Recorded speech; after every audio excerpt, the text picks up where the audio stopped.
Hello there, Di here. Today I'm making a small journal for my grandson, and I decided I'd try making a tissue paper cover.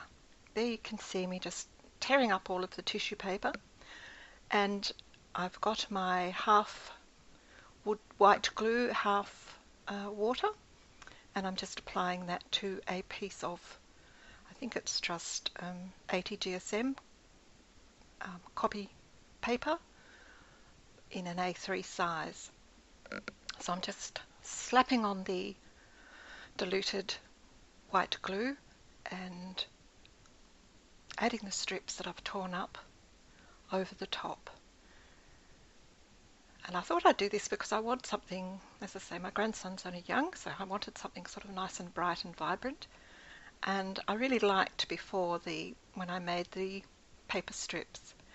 There you can see I just added a little bit to some of the areas where I didn't really like the colour, or there were some straight edges, and also to accentuate the cover, so some of those layers are doubled up. Here I'm starting to add some tape around the edges of the journal covers. I got these little pieces of cardboard at what was it? Pack It In here in Australia. They come pre-cut.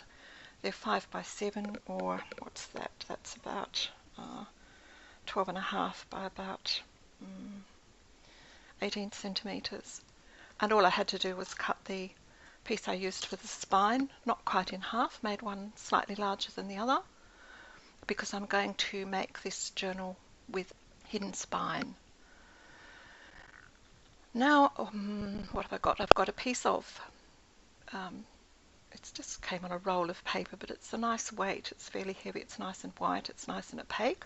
And I thought, as I'm just using the copy of the 80 GSM paper for the tissue, I'd better add a little bit more weight to the cover. So I'm covering the folder first with this and joining the pieces all together. So making a plain journal cover, and then I'll cover it with the tissue paper. When I made the previous journal with the strips of paper, I added the strips of paper to the completed journal. This time I'm making a piece of paper that is covered with the tissue paper strips and then covering the journal, and I found this a heck of a lot easier. It was a lot easier to make sure that the edges were neat and all of those sorts of things. Here you can see I'm using the Hallmark glue to adhere, though that's the front of the journal, might be the back, who knows, onto the white paper. I made the mistake there of putting the adhesive tape all over both sides, and it got in my way. I really should have put it just on one side and then put it where I needed it. I didn't need it in the centre of the pieces, but that was just a bit of silliness. The one advantage of making the cover with 3 pieces of cardboard, as here, as opposed to just simply using a cereal box, which is what I really like to do and make most of my journals from, it's easier, I find, to make the lining on the inside a lot neater. You don't get that. You can allow a little gap between the front and the spine, and the back and the spine, and that accommodates the folding of the paper a lot better than the cereal box, especially if you're using a slightly thicker covering material. So while I like my cereal box journals, this is also a quick, especially now I've got these lovely pieces of cardboard already cut for me. They sell all sorts of sizes at Pack It In, so next time I order something from there I shall lash out and get some bigger sizes. Here I'm just trimming off the corners, as one does, but neatly off shot, I think, for every corner. But just trimming off the corners, but making sure that I leave between a 1/16 and an 1/8 of an inch right on those corners. otherwise you have bits of the cardboard showing. Just folding up the paper so it knows what it's got to do once it gets the glue on, and removing the backing strips from the double-sided tape. This was rather a cheap tape. It seems sticky enough, but the backing is very fragile. It tears, and I won't buy that brand again. You can see there it tore off. But it was okay for the covers. I used a better quality one where it mattered.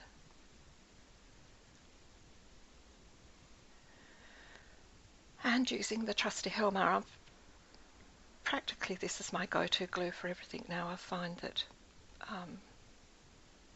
it's more reliable. The paper does not buckle and show evidence of adhesive on the back.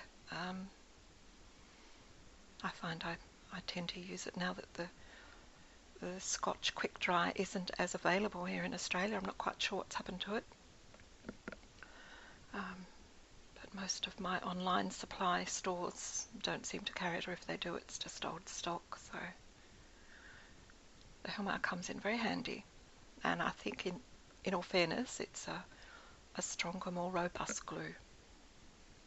So I'm just adhering that on all 4 sides, and that will be the basis of the cover.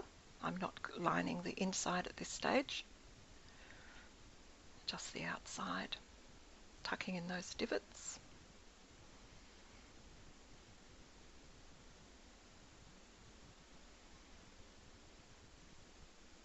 It's a nice quick journal to make. I think I take longer to embellish journals than I do to make them. This is a long video, I must warn you, but I'm going to put some time markers once I've got it loaded up in YouTube. I'll put some time markers there, so if you're looking to go to just a specific area, you should have the indicators there. Now here's the piece of tissue paper, nice and dry now. Go around and trim off the excess.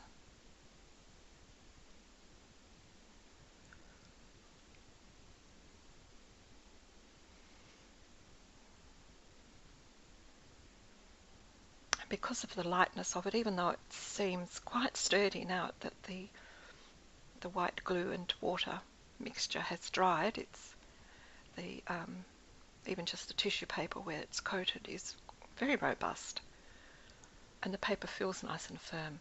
But I decided to Mod Podge it just to protect it a little bit. It's for a child, so I didn't want to leave it untreated, and I think the Mod Podge does give it a degree of robustness. I prefer the Ranger matte medium, but it's a bit expensive for these sorts of things.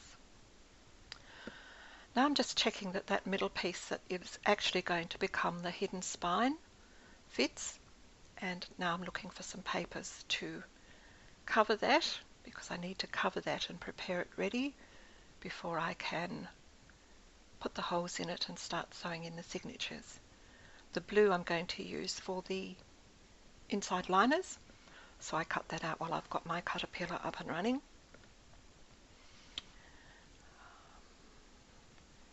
It's all a bit guesstimate for that piece for the liner, but I need to be much more accurate for the inside cover liners.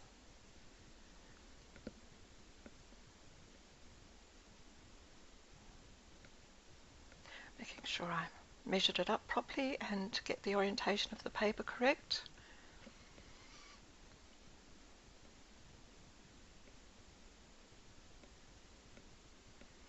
Have a little think before I cut it, make sure I've got it the right way up, and cut those 2 pieces off.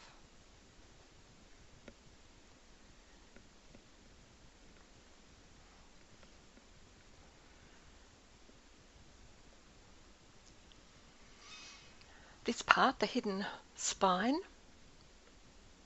I've adhered to the piece of orange coloured paper and finish it off ready to put my holes in it for the stitching. Get it round the right way, Di. I just tuck it, score it each side at 1/2 inch, and tuck in the sides, but you'll see that in a minute. The Mod Podge is now dry, so here I am heavily helgaing the outside of the journal, ready to adhere the tissue paper onto it.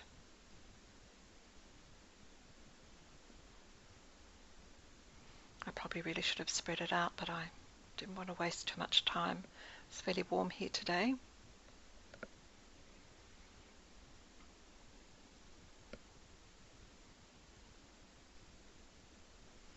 Give that a good roll to make sure the adhesion is as good as it can be.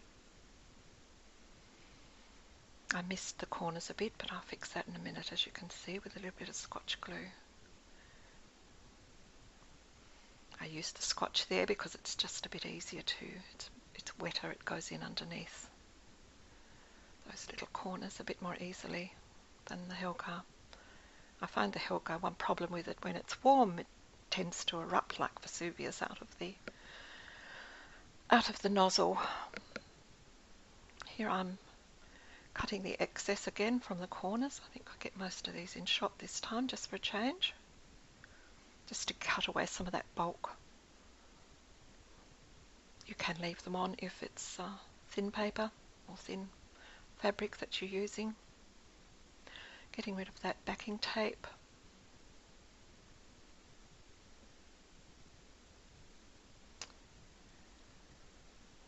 Putting the glue on the wrong section first. Doesn't sound like me at all.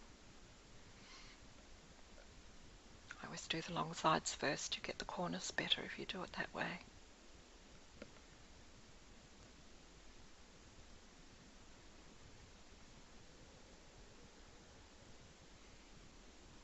Those jolly. They're the strips I was talking about. I should not have put those sticky strips along the centre there. They just got him away. And why I didn't go in with my embossing buddy or powder tool and just coat them to stop them being sticky, I don't know, because they drove me crazy the whole way through.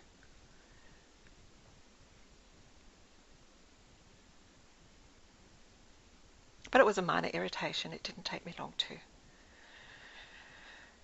get past that.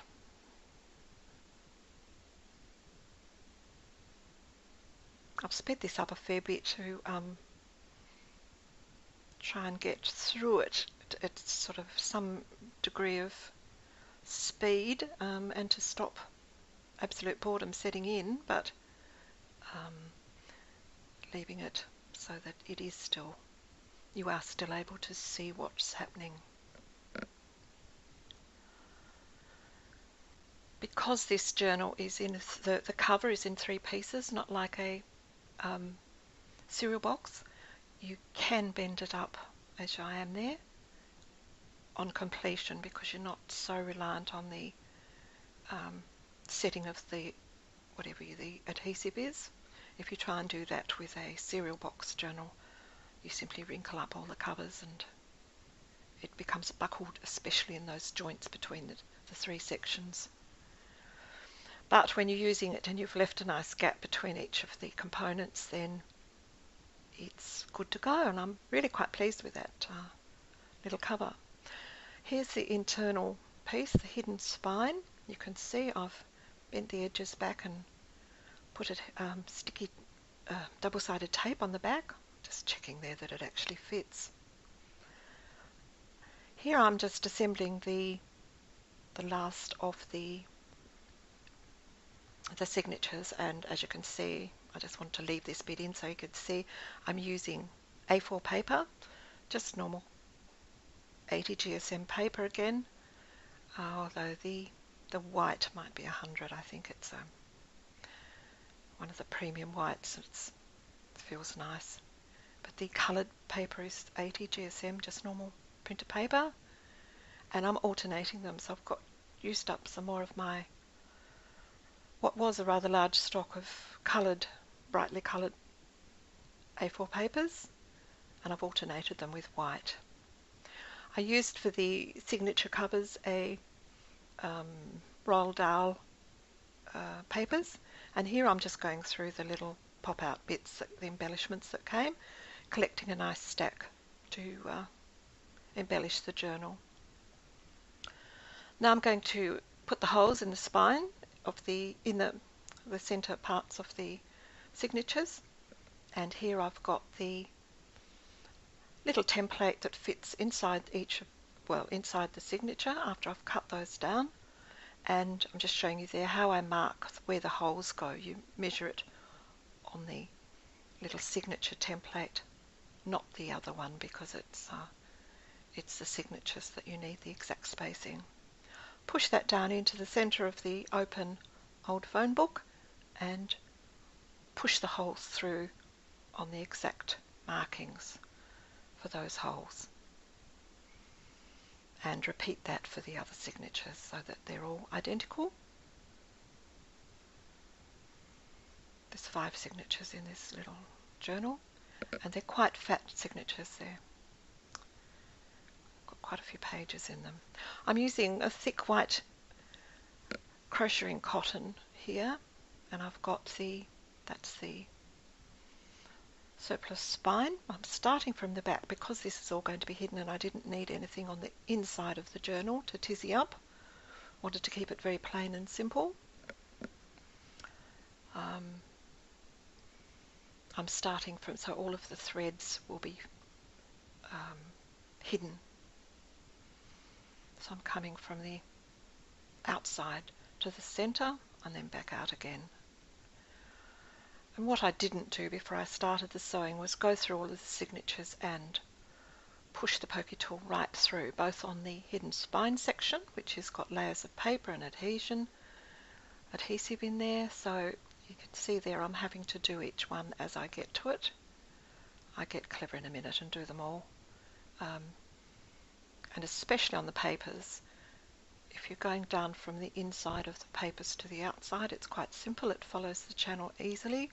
But if you're coming in the other way, especially if you've done the whole piercing a little bit ahead of time, it becomes more difficult. And I must say that doing the hidden spine is a bit more fiddly if you're using the whole journal cover to sew into. There's a bit more weight and you've sort of got more things to hold on to, so it's a little bit more fiddly. But if you want a nice clean effect without threads, if you don't intend to make a feature of the binding threads, then it's a nice alternative.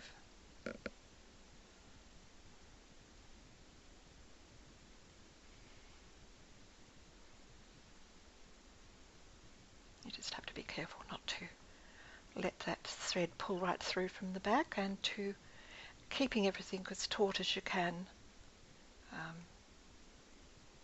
Certainly makes life a lot easier when you're sewing like this.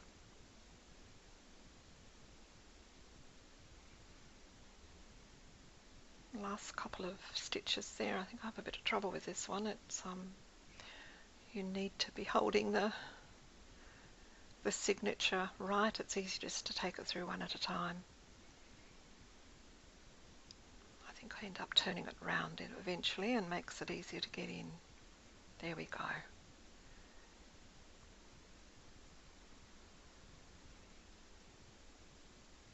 And back out for the very last stitch to take the thread back through to the outside of the spine piece.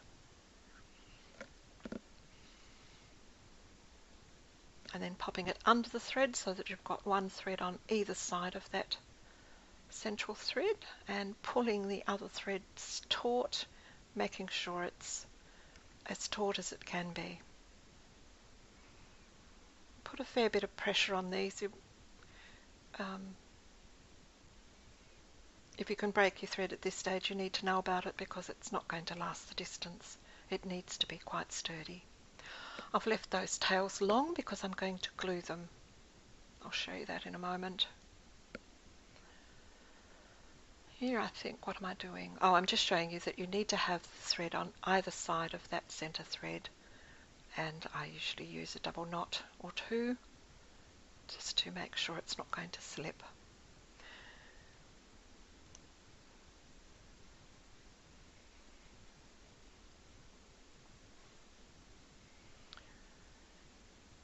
As you can see there how nice and tight those pages are. You really do have to tug and check before you tie each one that it is good and taut. Here I'm showing you how I need to go back through each of the signatures, each of the holes, run it right through from the middle again. When you poke it into the phone book, it doesn't go all the way through, and this just frees up those channels with the sewing, and it doesn't show once you've got the thread in. You can see here I think I'm pointing out there the fact that if you poke it through on the journal cover, if you poke it from the inside to the outside, you end up with these nasty little divots. You can see them there very clearly, and you want those to be out of sight. You can see there how clean it is on the inside. I used to always sew mine from, poke my holes through from the inside of the folder to the outside. It's easier that way. You can line up your little template more easily, but I don't like those little divots showing on the outside of the journal, and you really can't get rid of them. It's easier to poke through from the outside of the journal to the inside, and then they simply don't show at all because they're covered by the signatures and the stitching. Just showing you here what happens if you actually stitch through the thread. You need to take the thread off your needle and unpick it so that that thread is free. If you leave it there and give it a good tug, you will split that thread and it risks breaking. If not immediately, then later on, and you will have a loose, the whole signature will eventually come out. So just be very careful when you're working through. I'm using a needle with a sharp point in this case because I've misplaced my nice blunt one. I think I might have used it to free up a bottle of glossy accents and it became all gummed up. If you're using one with a blunt end, you're much less likely to actually sew into one of the other threads, and also by keeping the threads taut as you're sewing allows you to miss them as you're going back through the same holes. You can see there how much leeway there was in those threads. They look as if they're tight, and in actual fact there's all sorts of looseness going on, so they do tighten up quite well. My test for a thread is if I can break it between my hands, but if I'm not sure, just wrap it between my two hands and give it a few quick tugs and see. Here I am just finishing off the last of the signatures, last couple of stitches.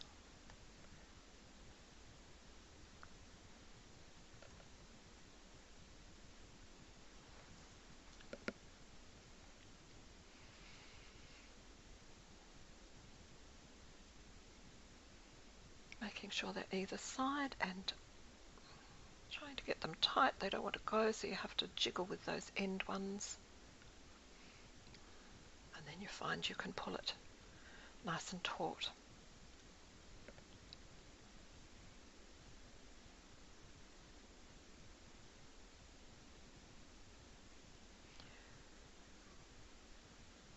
Now to tidy up those threads and to make them secure, you can just see there how nice and tight they are, nice and neat. Now I need to tighten up those threads. I glue them down actually to just give it an extra bit of security there, pulling off those little bits of sticky. Some of the threads can actually stick to that, but I put some Scotch glue on to help the process, and just rub it in with my fingers to keep them nice and secure. With these threads, you don't want anything that goes past the last row of holes. You want to keep as much good contact at the ends and side of the spine piece, for making sure that when you adhere it into the inside of the folder cover, that it's got as much adhesion as it possibly can have. So I'm laying them down flat and gluing them because I want them to be as low profile as possible. And there it is. That's the signatures on the hidden spine. Now I just go through with this better quality double-sided tape.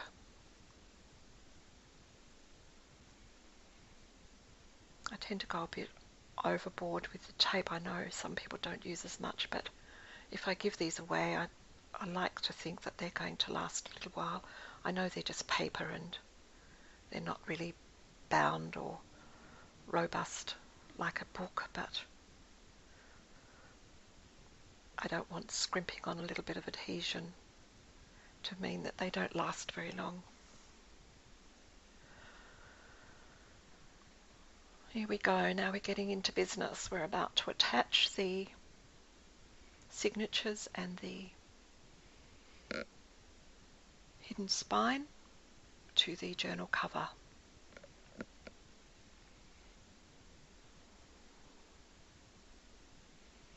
Just checking to see which I want as my front. I prefer that side. It's a little nicer than the other side. So having sorted that out and making sure I've got my signatures up the right way, we can start putting more of the 450 glue and spread that well and truly. I used it on both surfaces.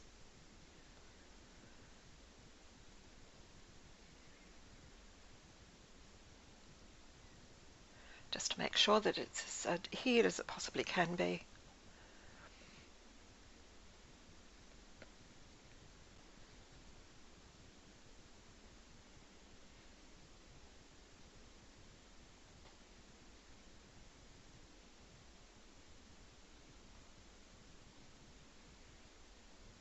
Double check, fronts to front. This is a bit fraught, this bit. Really need it to be right, need it to be in the center and align top and bottom. I've got that center piece, the hidden spine is, now it's covered, it's almost identical length, so it was pretty easy to line up. And just checking that the folds are right and going in and giving that a good push down with the roller, and between each of the signatures a good rub through with the bone folder, and just double checking that it's all good. Here I'm just going to put the inside covers, the front and back inside covers on. I've got them double-sided tape. I don't bother with glue here. They're not doing anything except covering up the cardboard. Adding a run of glue stick. It's the only time I use a glue stick. I don't think they're reliable, but it does give you an extra moment of time before the adhesion grabs. And if I don't use it, I always mess it up, so I always use it now. Just gives you that little bit of wiggle time, which is always nice.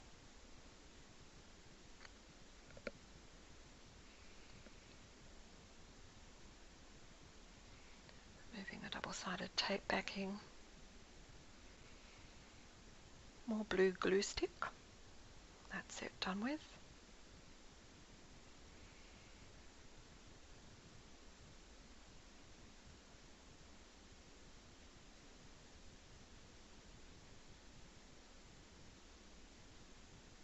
And there we go.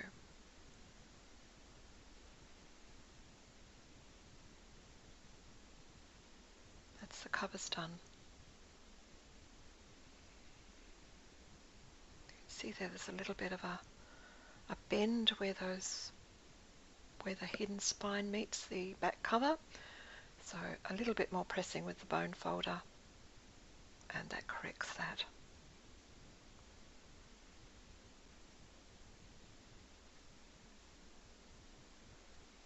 There, that's how it looks. Now we're putting in the closures, so front and back, a little post on the front, just my usual. It's functional. It's a bit boring, but it's functional. And certainly for this one, for a young child, I didn't get too fussed with it. I wanted it to be fairly robust. It wouldn't pull out. And he's a lad, so he won't want anything too fussy. A crocodile. It's setting an eyelet. This is the back cover here with a larger hole, and setting an eyelet. Just checking, I think I had to work out which is I've been using different sized eyelets lately, so I had to put that back to where it needed to go.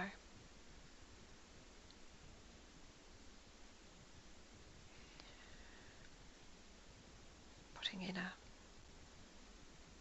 hairband, trying to work out front to back, back to front.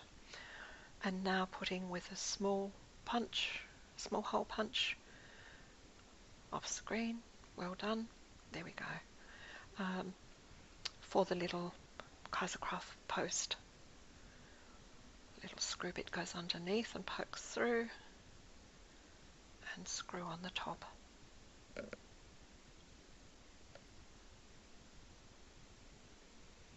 And there it is.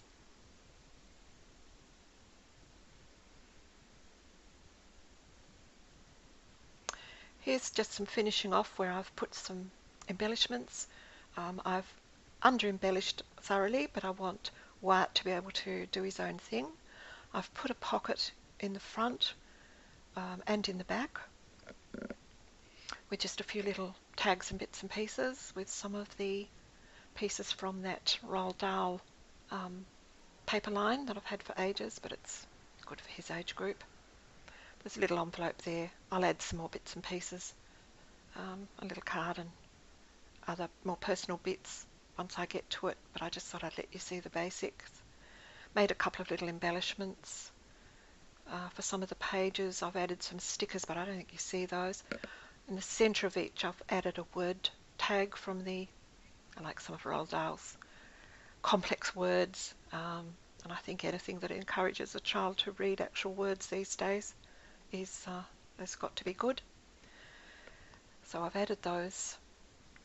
I've also added a few little paper clips. There's an elephant and an aeroplane and a little cat, I think we'll see in a minute, bits and pieces. And also a couple of little deli paper bags there with other embellishments that he can put where he likes.